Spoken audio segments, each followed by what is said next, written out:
Hi everyone, Robert Horovitz here from lifelongwell.ca, naturopathic doctor, just chatting about some of my passions, one of them being coffee and cream, guys, cream, dairy.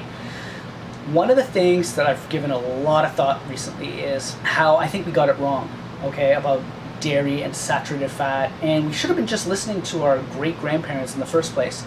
You know, when it comes to saturated fat, so fat coming from animals, fat in bacon, creams, butters, you know, that marbling steak on a nice, marbling fat on a nice rib steak, succulent, it gives it a lot of flavor, right?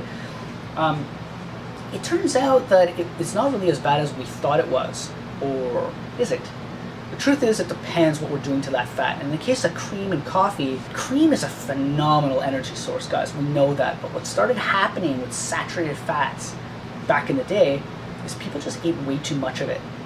And when you eat a lot of it, it turns out that there's a higher risk of that fat becoming damaged, that fat becoming oxidized. It's like when you take butter, which is a fat, right, and you heat it on a skillet on the stove, what happens? It becomes brown, okay? That stuff can happen in the body too. If you have inflammation, that fat's traveling through an artery, and all of a sudden there's a lot of inflammation at one spot, that fat goes through, it can become damaged too. That's kind of a simplified way of explaining it, and the truth is we really don't have, we don't know exactly what happens to fat, but we do know that when fat becomes damaged or oxidized or kind of has that like browning-like transformation that happens to it, it becomes very, very unhealthy, and it increases your chance of developing plaque, which contributes to cardiovascular disease, strokes, that kind of thing, right? So really, it was a matter of us eating too much fat, but along with us having all of those other risk factors. And if you smoke, you're gonna have a lot of inflammation. If you have stress, right, if you're stressed out all the time, that's pro-inflammatory, and so forth and so forth and so forth. There's a lot of things that are pro-inflammatory, right? So if you have a lot of those risk factors and you eat a lot of saturated fat, not the best combination, especially over a long period of time. Now the great news is that heart disease is reversible. We know that through diet and exercise. It is reversible. You can start to widen arteries that have been narrowed due to plaque, but it takes a long time and it takes consistent effort over a long time in both diet and exercise. But what started happening, guys, when we found out about this fat thing, we all took it that it was really just the fat.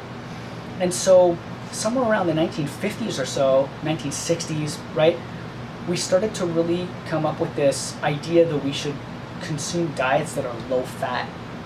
And so instead of drinking creams in our coffee, we started looking for low fat options. Sorry, you don't mind if I take a sip? Hope not. Can't let this beautiful coffee go to waste. Lord knows it took 5 whole minutes to grind that sucker with this hand grinder. Delicious. Where was I, guys? Started introducing items that were low fat.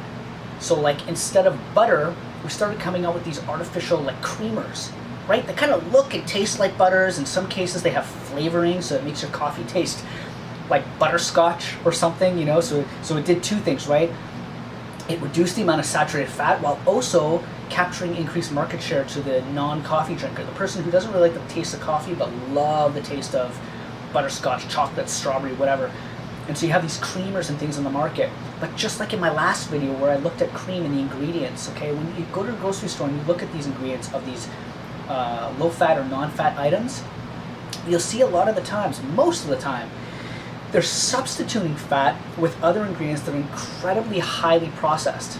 Okay, so you're using ingredients like mono and diglycerides. If you look at most of ice creams, like quote-unquote ice creams, you know, it's not the same 4 or 5 ingredient ice cream that your grandma used to make.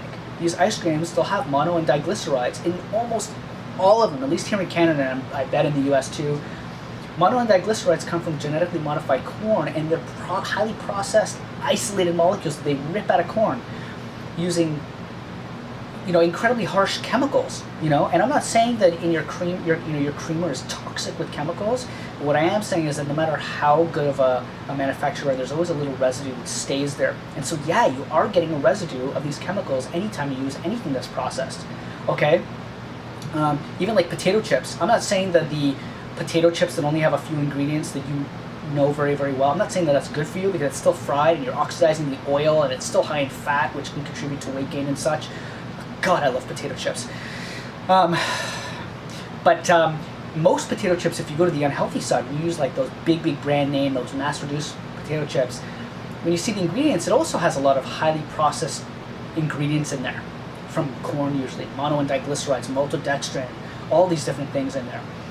The fat story is what happened. So when people started, instead of just reducing the amount of saturated fat and also improving lifestyle, because that's the best of what I know so far, guys, really.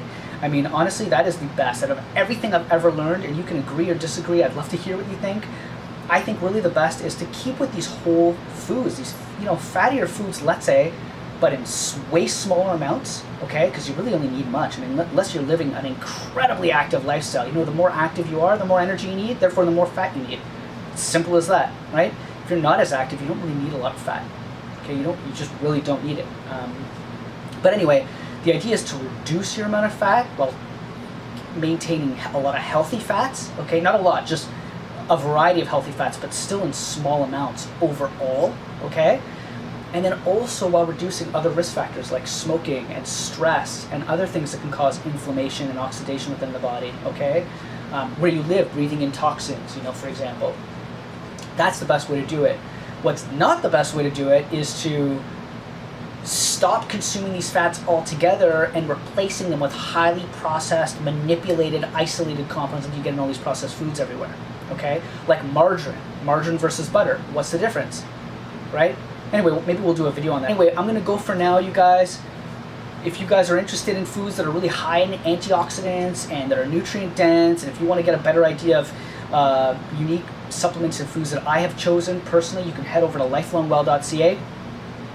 There's a reward button on the bottom. If you click that and you create an account, which is super easy, you get loyalty points every time you buy stuff there, because I want to try and encourage people to eat healthier. And these are whole foods. They're not like processed supplements at all. So if you go there and you try and get these, just for signing up you get 200 points, which is equivalent to about $5. Not about, it is $5. So you get $5 off whatever you purchase from there. And then you'll start to accumulate as you go. Share it, like it, don't forget to subscribe to this channel, and let me know what you think. I will respond to your comments. So till next video, guys. Cheers.